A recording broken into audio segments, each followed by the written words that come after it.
வணக்கம். ஆண்டாள் அருளிய திருப்பாவை 19வது பாசுரம்.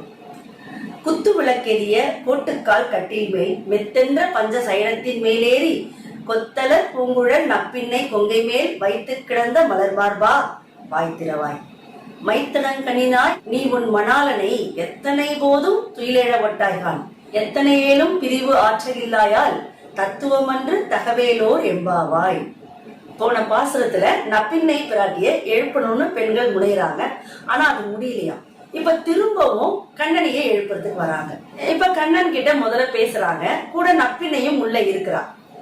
கண்ணன் கிட்ட பேசுறதுனால மங்கள சொல்லாட்சியோட ஆண்டாள் இதை ஆரம்பிக்கிறான். குத்து விளக்கெரிய கோட்டுக்கால் கட்டில் மேல் மெத்தென்ற பஞ்சசயனத்தின் மேலேறி. அந்த கண்ணன் இருக்கக்கூடிய மாளிகை முழுக்க குத்து விளக்கு ரொம்ப அழகா சுடர்விட்டு எரிந்து கொண்டிருக்கிறதாம். அதுக்குள்ள யானை தந்தத்தால் செய்த ஒரு கட்டில் மேல மெத்துன்னு இருக்கக்கூடிய ஒரு பஞ்சு மெத்தையில பஞ்ச சயனம் 5 பொருட்களான மெத்தையாது. அன்னத்தினுடைய இறகு, இலவம் பஞ்சு, பூக்கள், கோரைப்புல், மயில் இறகு இதெல்லாம் வைத்து தைத்த அந்த பஞ்சு மெத்தையில மேல அவன் படுத்திருக்கிறான். இப்ப அவன் பக்கத்துல யார் இருக்கிறா? நப்பின்னை இருக்கிறா. கொத்து கொத்தா மலர்ந்த பூக்களை தன்னுடைய கூந்தல்ல சூடிக்கிட்டு ரொம்ப அழகா ஒளிமயமா இருக்கக்கூட நப்பின்னையோட பேசிக்கிட்டு இருக்கான். சிரிச்சு பேசிக்கிட்டு இருக்கான். இப்ப வெளியில இருந்து அந்த பெண்கள் சொல்றாங்க, மலர் போலும் மலர்ந்து இருக்கக்கூடிய மார்பினை உடைய கண்ணனே, எங்க மேல உனக்கு இறக்கமே இல்லையா? வாய் திறந்து ஒரு வார்த்தை பேச மாட்டாயா? எங்களுக்கு ஏதாவது பதில் சொல்லுப்பா அப்படின்னு சொல்லி பெண்கள் கேக்குறாங்க. அப்பவும் என்ன பண்றான்? கண்ணன் வாய் திறந்து பேச மாட்டான். ஏன்? பக்கத்துல மனைவி உட்கார்ந்து இருக்கிறான். ஏதாவது பேசினா சண்டை வந்துருமோன்னு பயந்துட்டு உட்கார்ந்து இருக்கான். இப்போ பெண்கள் யோசிக்கிறாங்க, சரி இவன் தான் வாயை திறக்கல, நம்ம நப்பின்னை கிட்டே இன்னொரு முறை கேட்போம் அப்படின்னு சொல்லி நப்பின்னை கிட்ட பேசுறாங்க.